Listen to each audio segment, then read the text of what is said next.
Good afternoon, everyone, and welcome to another outstanding session of OLC4O Term 2B, brought to you by Wassa Distance Education Center. I'm your instructor, Mike Laverty. Thanks for joining me today.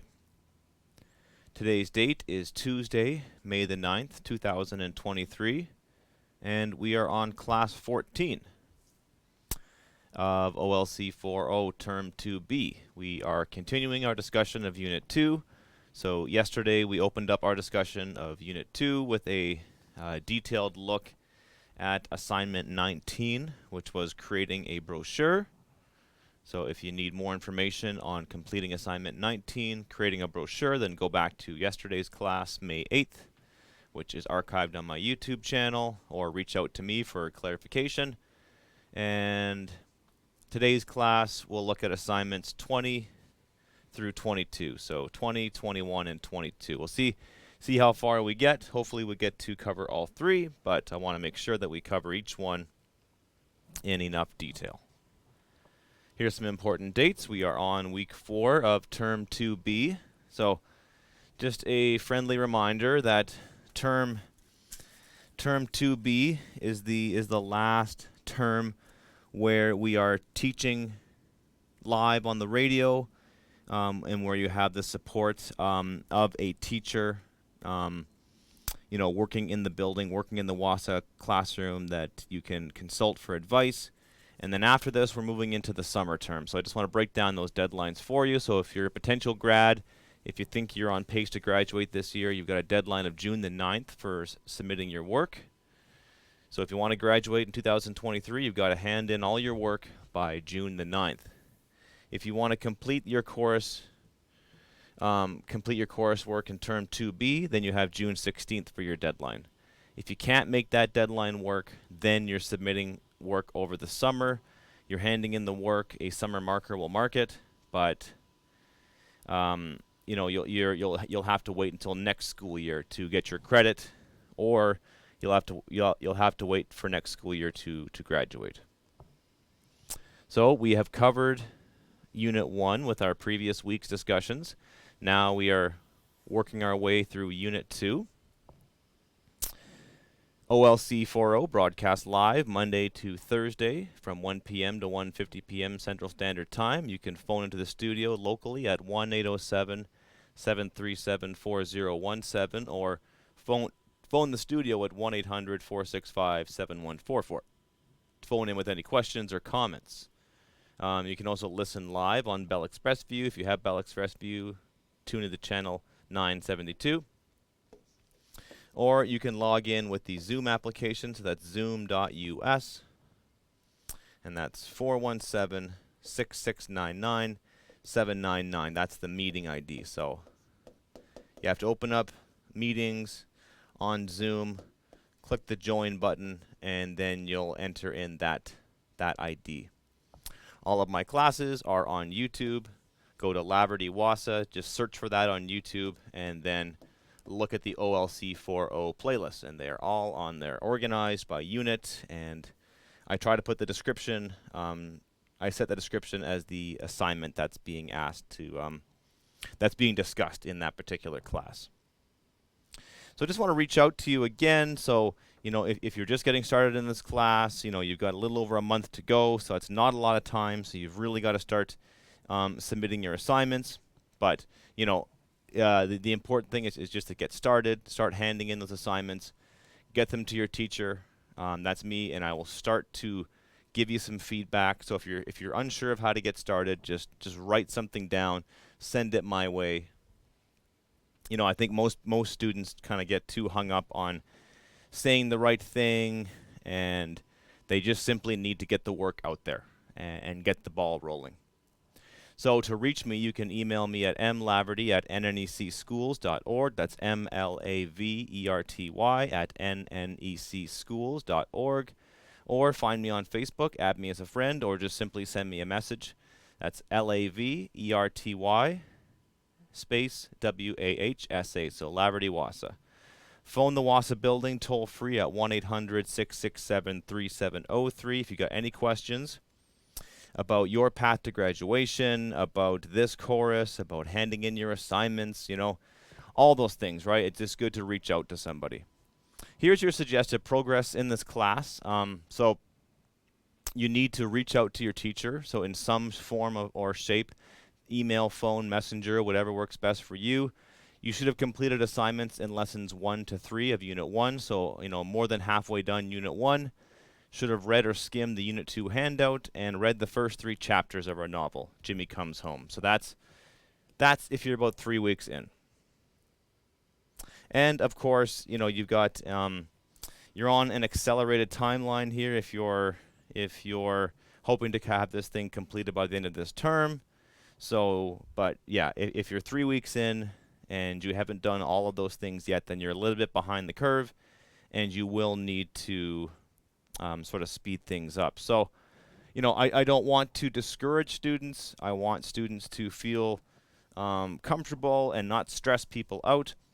But, it's really important just to have an honest look at, how much time during the day that you can devote to your studies, and just be realistic with your timelines. And, I know that people are in a rush to graduate. They're eager to get that diploma, and I get that 100%.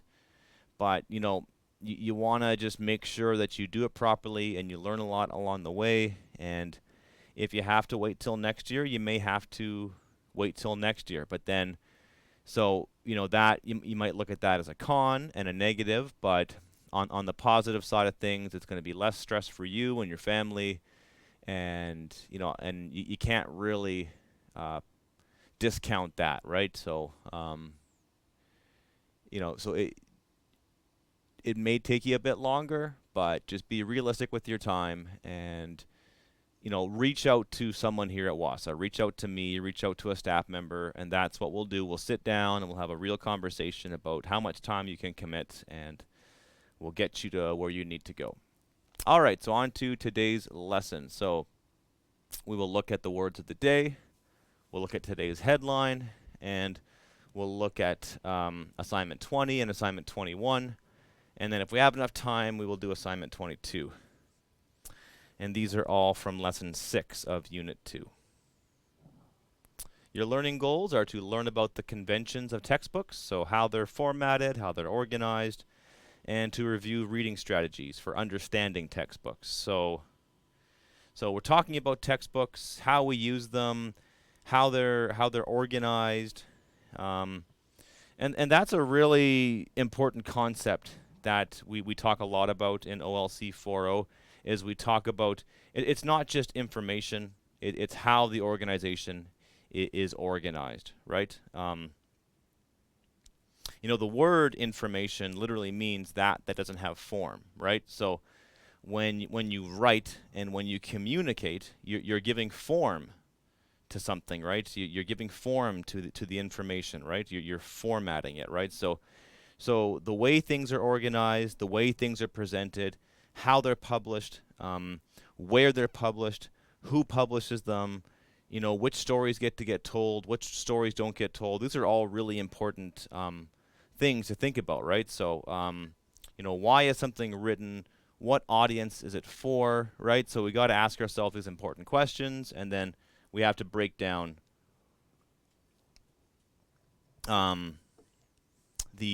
like how something is built, basically, right? And your success criteria for today is using your knowledge and understanding of textbooks to complete assignments 20 and 21. Right, so we'll focus on those two, and then, like I said, if we have time, we will also delve into assignment 22. So here's our words of the day. I found this lovely image on Facebook. We've got this cave, and there's a tree growing outside of it, and we've got looks like the like a human brain in the shape of foliage. And yeah, I just love the image.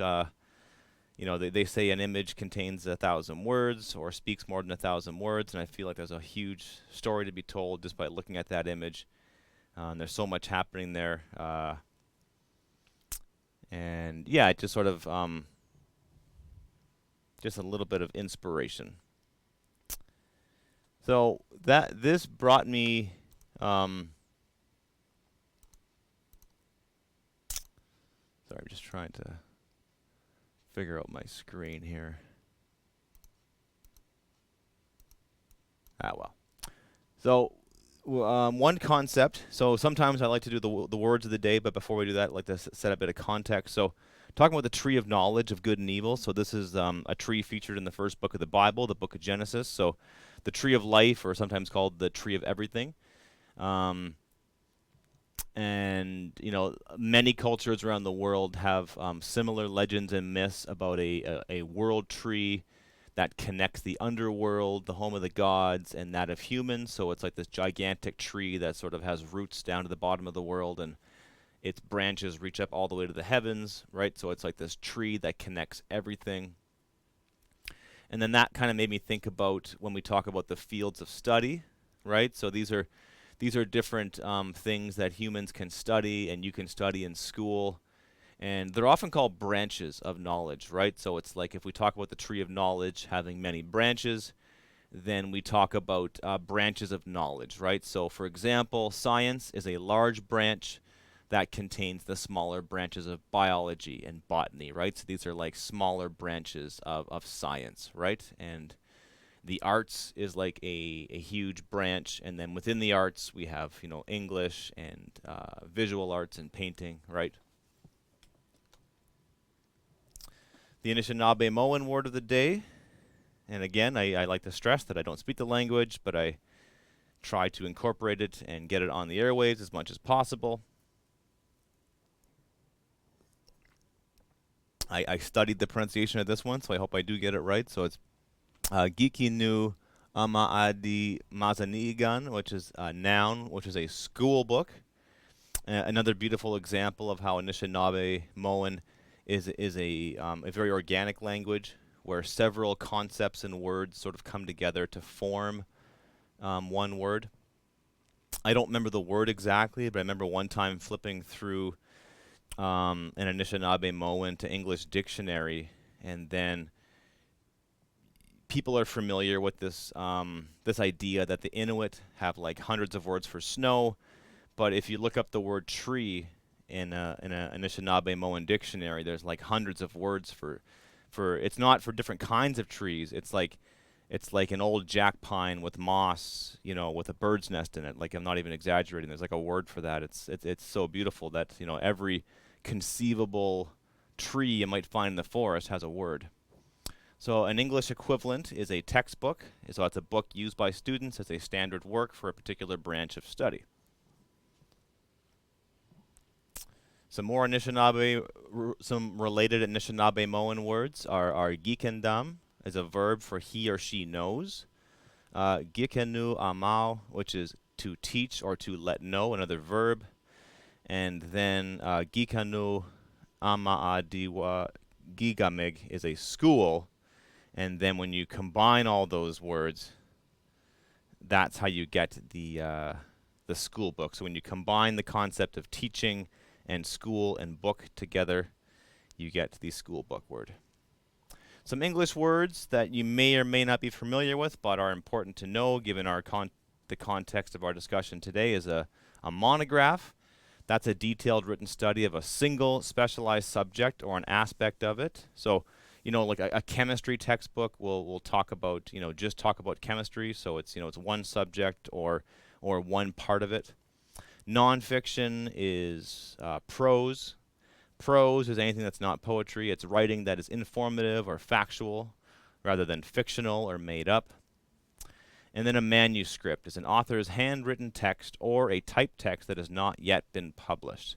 From the Latin manu, by hand, and scriptus, which means written. So literally a manuscript means a handwritten text, but in the 21st century in 2023, we usually refer to a manuscript as a typed manuscript, or like a Microsoft Word document or a PDF that's not yet been published. So it's on someone's computer, it's on a shared server, people are working on it, but it hasn't been published yet.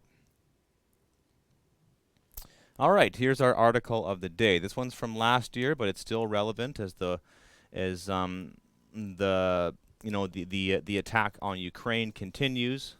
Um, it's some pretty heart-wrenching stuff when you hear the stories in the media, so it's still ongoing, but this was a story from last fall. So a Canadian-funded group works to remove landmines left in Ukraine after the Russian retreat.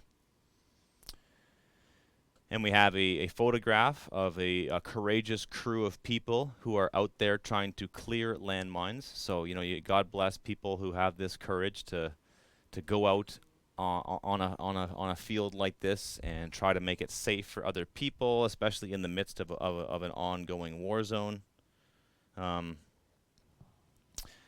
caption reads, "The small yellow stakes in the middle of the vast field outside Kyiv appear harmless, but they are not. 3 explosions have rocked this field, including a fatal one that destroyed a military vehicle." So again, that headline is Canadian-funded group works to remove landmines left in Ukraine after Russian retreat. So Canadian-funded. See, we've got the hyphen in the middle. So remember we use the hyphen to join words together.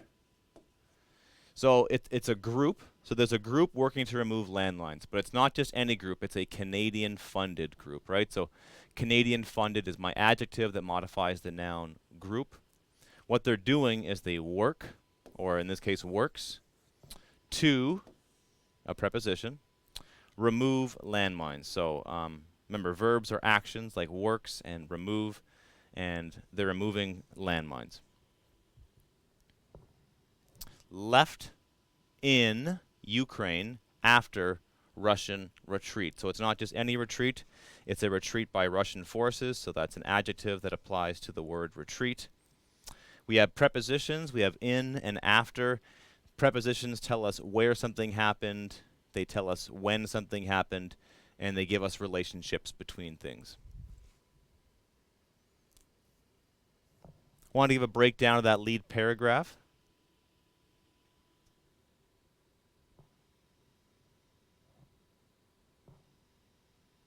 So what we have here is an independent clause. Remember, an independent clause is a part of a sentence that can stand alone as its own sentence. It's got a subject. That's the subject is the small yellow stakes in the middle of a vast field outside Kyiv. They appear harmless, but they are not. And then we got a phrase joined to the independent clause with a comma and a conjunction.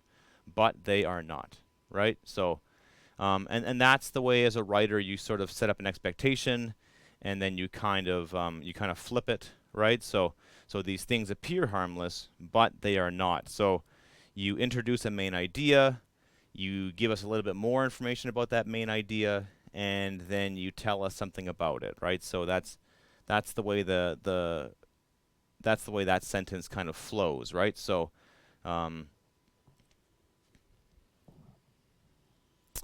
also want to show you that we can rewrite a sentence several ways. So when you're writing, and OLC4O is primarily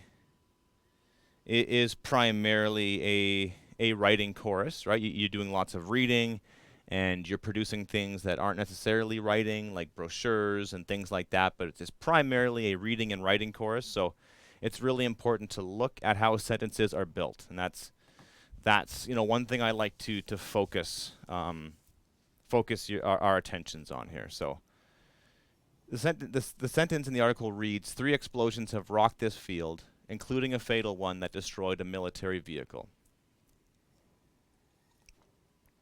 So we could say 3 explosions in brackets, including a fatal one that destroyed a military vehicle, end bracket, have rocked this field. Or a fatal explosion, comma, one of the 3 that rocked this field, comma, destroyed a military vehicle. So I think the way they phrase it in the article is the best one. But the point I'm trying to illustrate here is that the other 2 examples are grammatically correct. They're just a little bit more awkward to read, right? So, and that's where editing comes into play. And so editing is the part of the writing process where we look at our writing on a sentence by sentence, on a word by word scale. Revision is when we look at our writing on a paragraph by paragraph level, and we look at the overall organization, and we see its titles and how things flow from paragraph to paragraph. But editing is like the fine tuning. And so another point to before we move on here is that often what will happen is when you write your rough draft, you're just simply getting the idea on the page. So just simply the idea that there are people volunteering their time to clear a field of landmines, right? So you just you write a sentence and you just get the idea out there. And then when you come back to it, you fine tune it, and then you make sure it sounds right. And I think that that's what happens to a lot of people when they're writing. They want to edit along the way, and they sort of get paralyzed and they can't move things along. And everybody's different. Everybody has their own process, but I find that it helps me if I just turn off the part of my brain that wants to edit and fine tune and just simply write and get a whole bunch of stuff on the page and then come back to it and then turn that editing side of the brain on. Okay, so we are looking at Unit 2, Lesson 6, Assignment 20 of OLC4O. And this is understanding a textbook. And this is worth 15 marks, okay?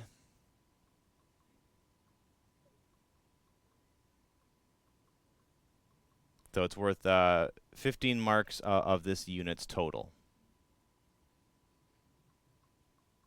So we got to explain a couple of key concepts here. So we are talking about skimming.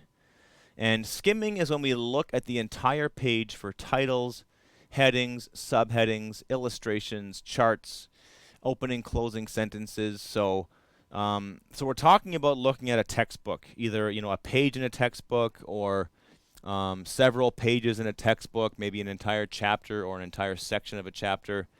And when we skim, we are looking at the big picture, but we're looking at its parts, right? So we're not really looking at individual words. We're not reading. When we skim, we are just kind of taking it all in, right? So you open something up, you flip through it, and you're looking at headings and titles and the individual pieces that make up a textbook page. Scanning is different. So scanning is looking for keywords or ideas, looking for boldface, or boldface is when the words are thicker.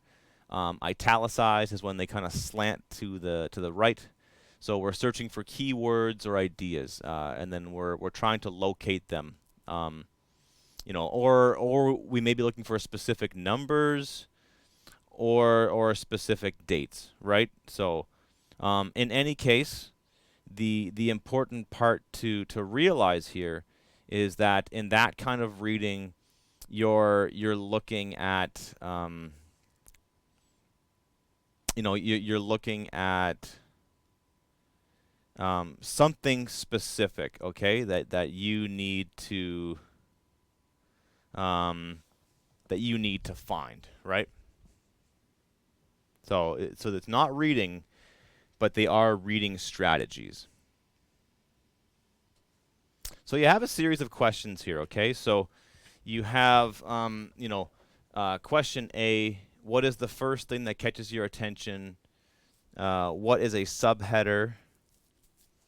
So again, you're getting some specific information, and then you're getting some general information, right? And then you're also looking for you're also looking for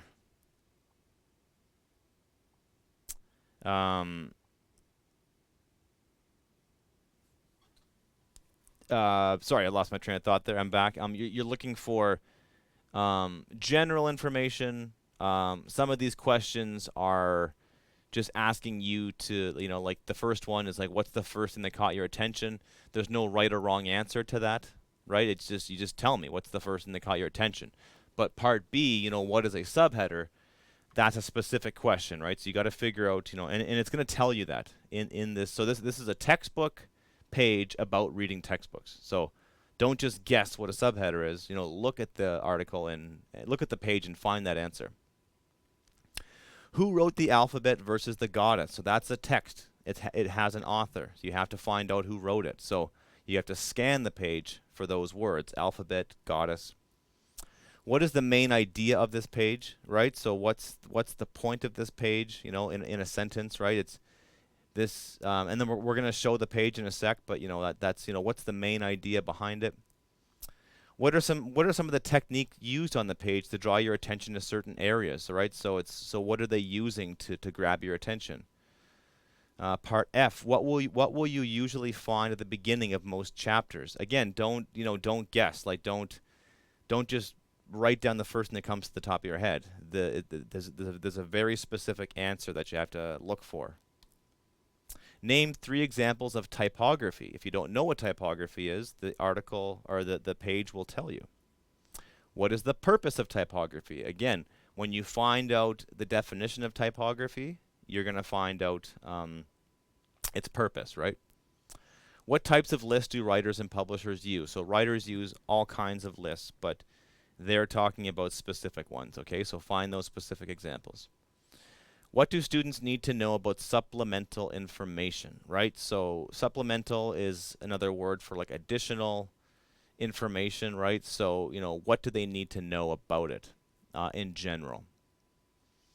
And finally, K, why are textbooks frequently color-coded?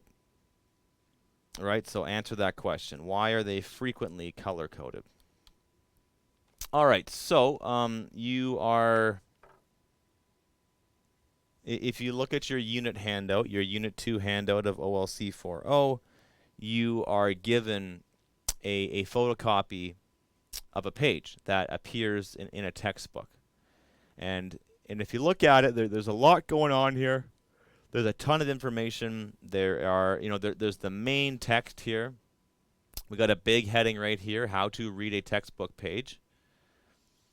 We've got a subheader, and then so we have the main page itself, and then we have notes on the page itself, right? So chapters, section headlines teach students to use all headings and subheadings to orient themselves.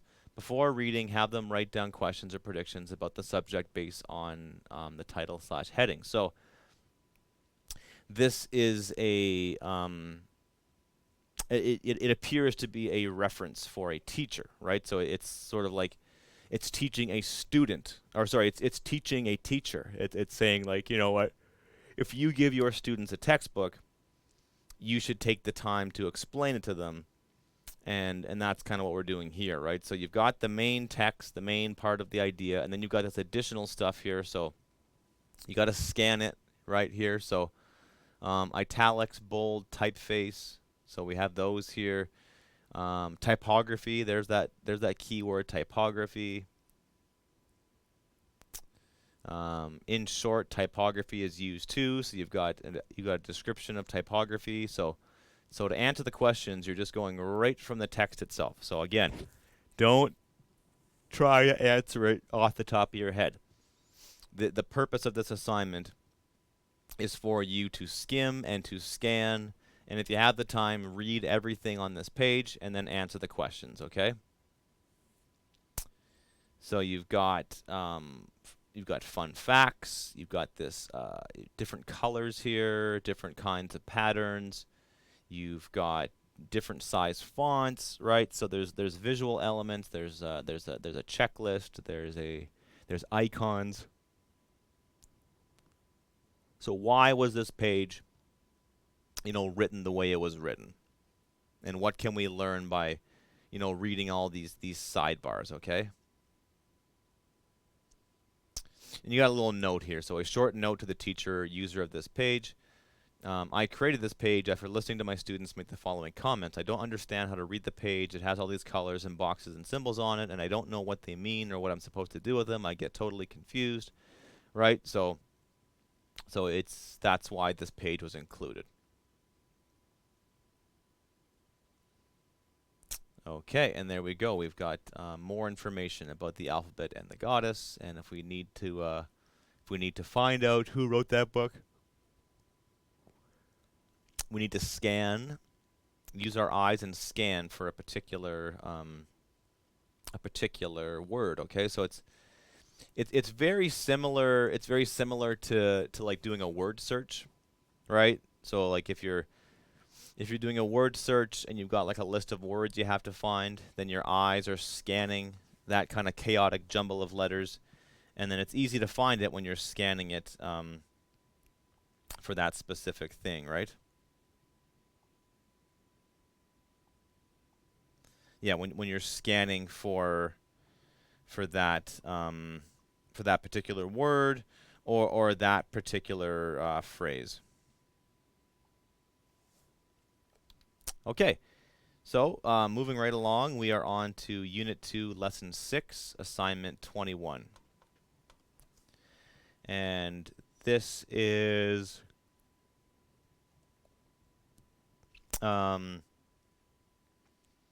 called Textbook Features, also worth 15 marks on this unit. So for this particular assignment, you will select any subject that interests you, and you're going to find a textbook that offers information about the subject. So you can also find the textbook online by searching on Google Books, but I think it's best if you can find an actual textbook. If you don't have access to a textbook, then the staff at WASA can send you a textbook, or perhaps we can talk to your learning center. They may have one on hand. Ask around, talk to a friend, talk to a family member. Somehow we will find a way to get that for you. Okay.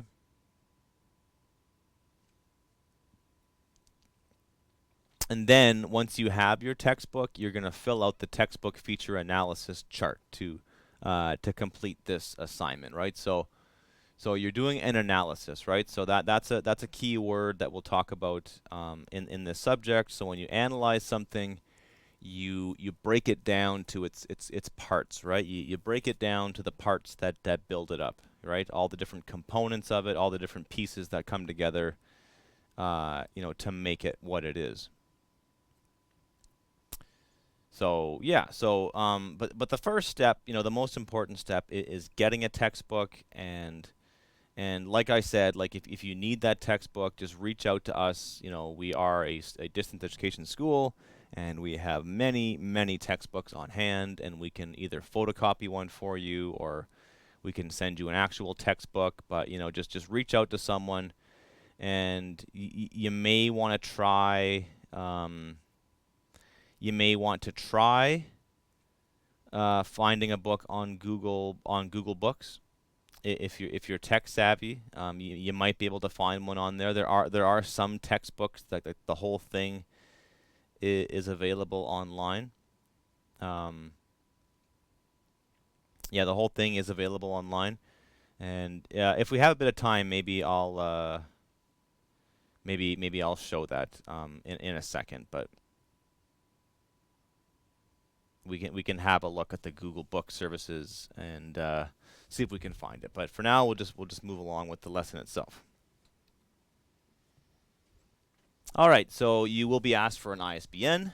That's an International Standard Book Number. It's a 13-digit number, usually found on the back cover of a book, the bottom right corner. So that's usually where you find the ISBN for a book. They all start with 978, and then they kind of go from there.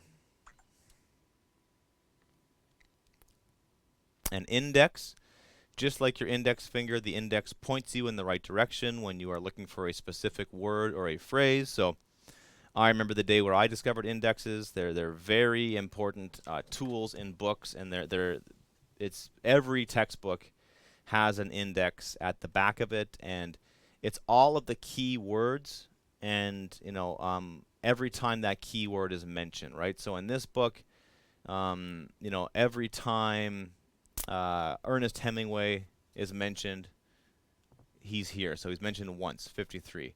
the author of Dune, Frank Herbert, 82, 283. So if I go to page 82, I'm going to see his name. And if I go to page 283, I'm also going to find his name mentioned.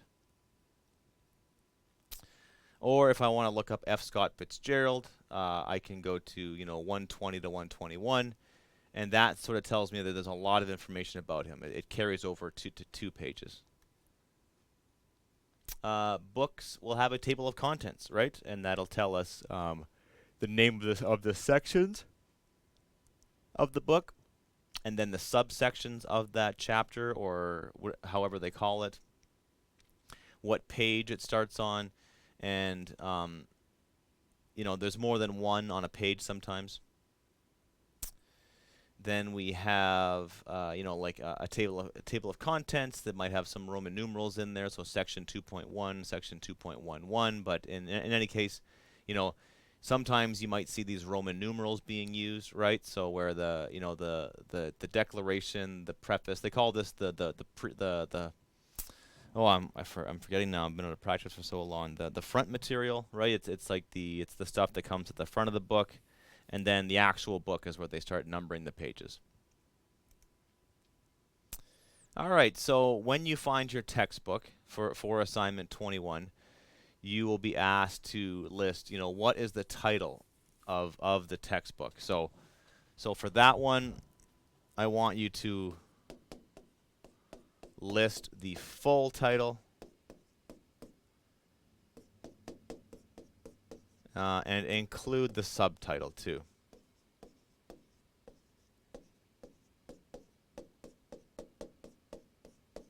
So make sure you list the full title, and that should include a subtitle, right? So just every word in the title, list everything. Who are the authors of the textbook? List all of them. A textbook is a hard thing to write by yourself, and they're usually a team effort. It's a group of experts who come together, and they typically, divide their work up into sections, and I'll cover this part and you cover that part.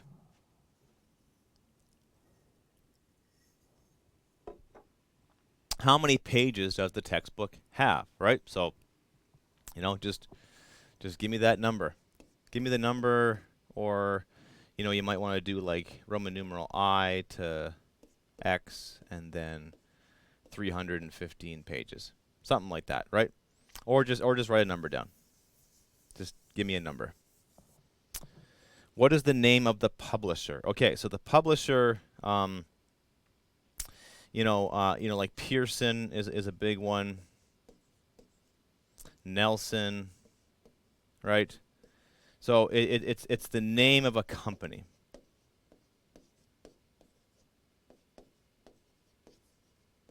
That publishes the book, okay?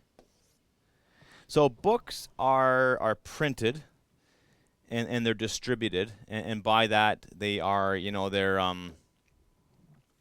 they're sent out into the world. To publish a book means to do everything. It means to edit it, to organize it.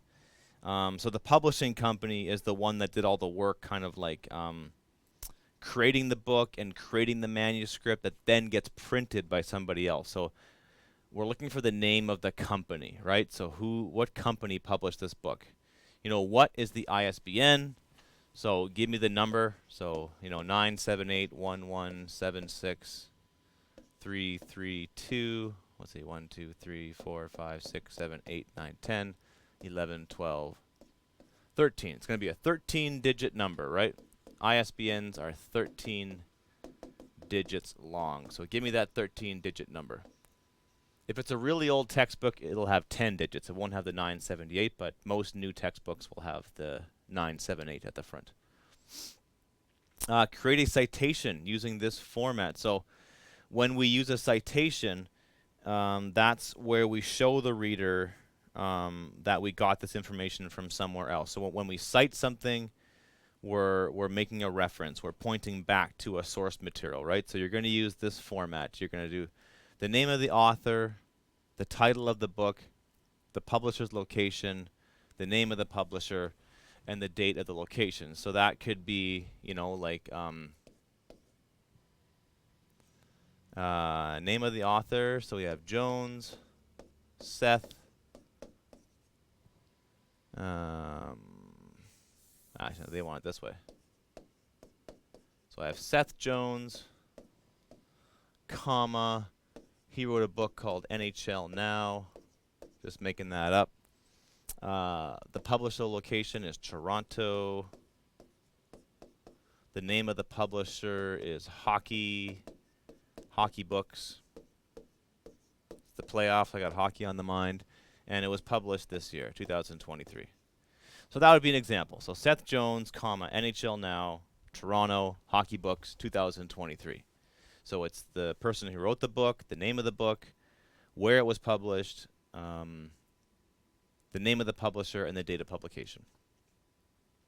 Where is the table of contents, right? So you could say page numbers and, you know, location in the book. Is it at the start of the book? Is it at the end of the book? In the middle, right? How is the information in the table of contents organized, right? So just be specific here, right? So just tell me how that information gets organized. How many chapters, sections does the textbook have, right? So just simply tell me how many sections are we looking at here? Where is the index? Again, so give me page numbers and then, you know, location. The location in the book, right? So is it at the start of the book? Is it in the middle of the book? Is it at the end of the book? And if you can give me a page number range, that'd be best. How is this information organized? How is the information in the index organized, right? Right? We're talking about the index here. How is it organized? Does this textbook have any other sections at the end of the book besides the index, right? So this might include a glossary, which is a list of key words. It might have like some maps. Might have an appendix. You know, it might have a glossary, a map. Trying to think of what else it might have. It might have like some case studies. I don't know.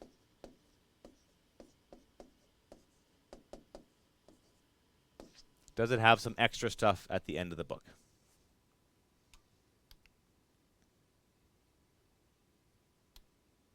Okay, and then we're on to, yeah, I don't think we have enough time here to do this, but what I will do is, let's just see if we can pull up an example for you.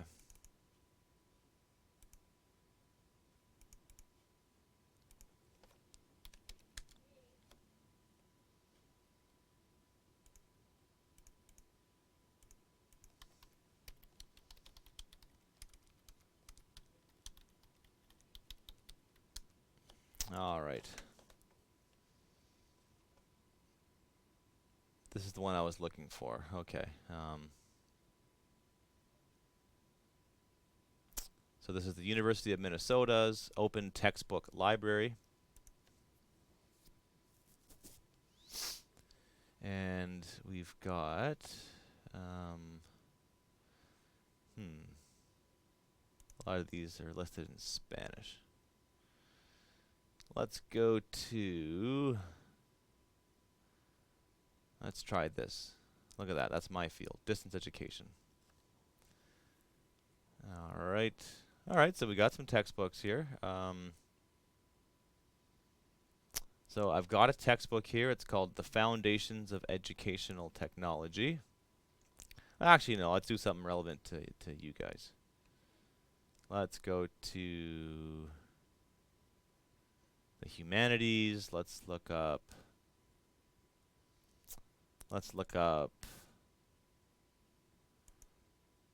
there. Look at that, perfect. Reading and Writing Successfully in College, a guide for students.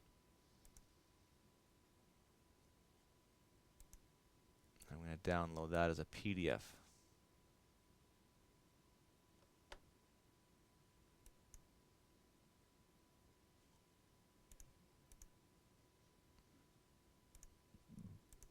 Okay. Okay, so there we go. I've got a textbook that I could use for this assignment. If I scroll down the PDF, I can see that this textbook has 259 pages. I'm wondering if each page is yeah, there's 259 pages. At the end of this textbook, I can see there's a glossary. We have, what else do we have? We have works cited, so all the site, and then a grant information page, so saying how this textbook was paid for. I don't think it has an index. So if a book doesn't have an index, it doesn't have one, but most textbooks will. Yeah, so a very simple layout. Let's see what else we have here. We've got some information about writing. And if we go to the top of the book, let's see if we can find.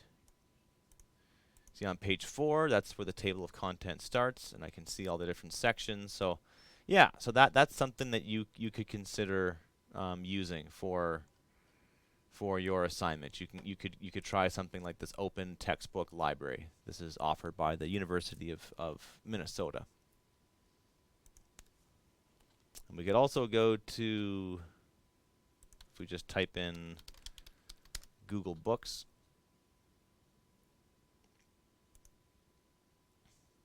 Okay, and if we go to, let's see, English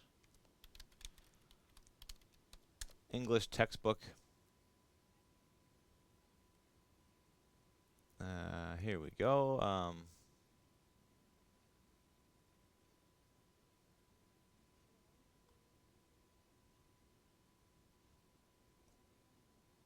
Okay, we have. See, I want to find the textbook. Let's see if it'll tell me. I want books.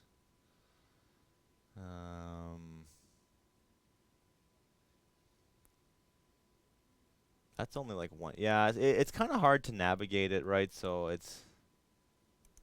But you got to make sure what you're looking at is an actual textbook, okay? Okay, so this is. Let's see here. Let's see. Do I have access to the whole book? That's the main question. No. Yeah, you'll have to do a lot of digging on here. But I just wanted to show you that there are options.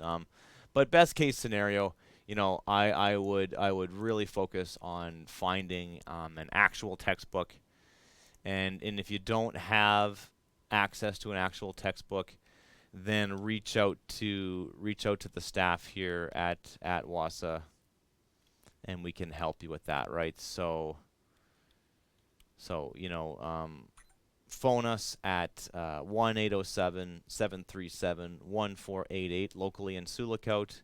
Phone us toll free at 1-800-667-3703, or reach out to me directly at mlaverty@nnecschools.org, or you can find me on Facebook, so that's Laverty Wasa, and just kind of send me a Facebook message that way.